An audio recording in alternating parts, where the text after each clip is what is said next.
Looks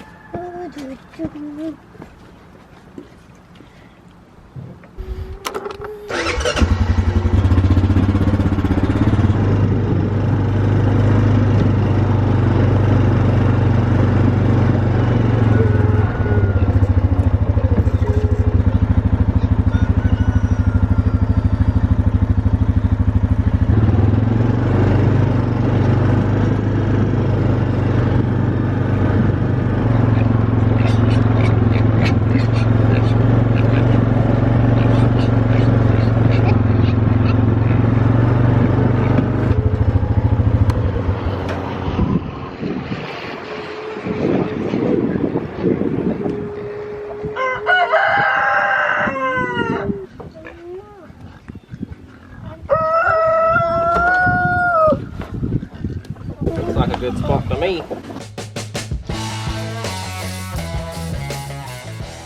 Hey guys, this is Josh. We've been out here today doing a few farm chores. Figured I'd show you what we've been into lately. We've been working on building some drinkers for our pigs and chickens. That way I don't have to pack water out here to them daily.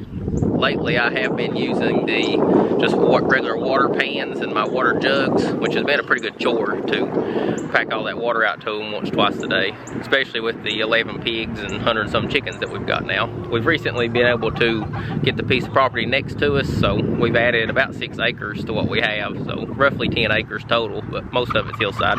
So we've got us a stationary coop built here. I've been working on all these waters, but I'll take you to the pig water here in a minute and show you how it's doing. I've had it set up for a few weeks now, and it's saved me a whole lot of time with my chores. But we'll look at this water here. We just got it set up today. Solomon show you how the spouts work. These are just horizontal mount chicken waterers. They will peck at them, and a little bit of water will come down into that little tray, and they'll sip it up.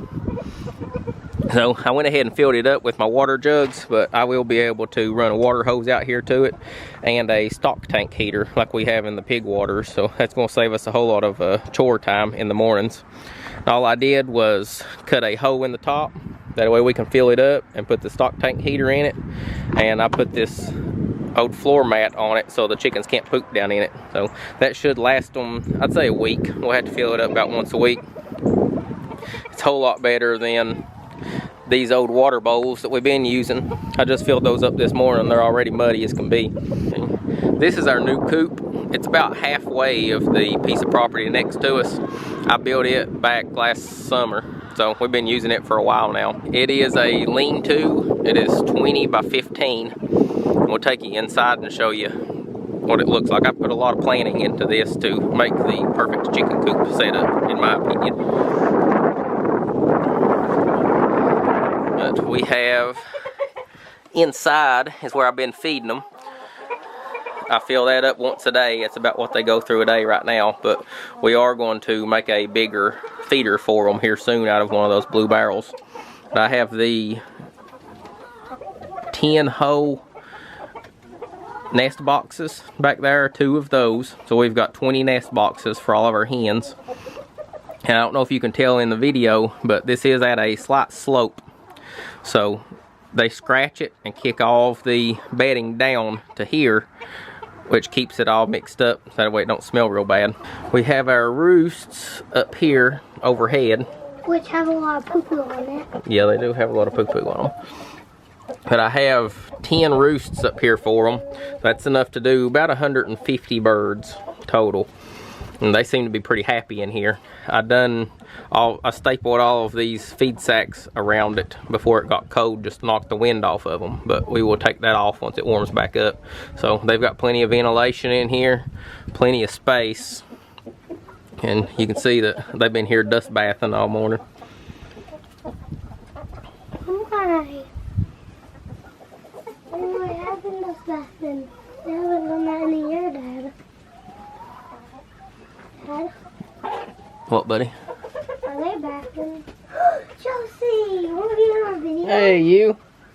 I'm something about that. What you been doing, Josie? But I'm just looking for something to get. So it is a noise. Here's our pig water that we made. I've got this one here, and I have them one up there in the hills. This paddock goes all the way up, probably 150 feet up in the hills. So they have plenty of access to the woods and down here in the bottom, which they have just turned into mud. Now here's our pig water. I've had it going for a couple of weeks now, so it has cut my chore time down pretty good. I just run a water hose out here to it from the house. We're fairly close to the house right now. I just run a water hose out here from the house and fill it up about once a week or so. And I have a extension cord and a stock tank heater in it. Show them how it works. They bite down on it and water comes out. Yep, they bite down on it and then suck on it like a straw, and they get the water to come out of it. So it gives them good fresh water, so they're not drinking mud water all the time, and keeps them from heading the bucket over and wasting it like they used to. The tank heater, just get it at Royal King. It's a stock tank heater made for a 55-gallon barrel, and it's made for plastic. So it won't melt the plastic or nothing. It only comes on when the water gets close to freezing, and then it goes back off. So it just stays at the bottom of the tank, and I keep it plugged in. So on the days that the temperature gets too low, it'll kick itself on and keep it thawed out. And where the drink spout is on it, it don't actually freeze because the water keeps the spout and everything warm. So we haven't had any really cold days with it working. We did have it polar vortex come through here a while back, but I was just using water bowls at the time. So during the 7-degree days and the negatives like we had that time, it might have frozen, but it has still saved me a whole lot of time packing water out here to them like I used to.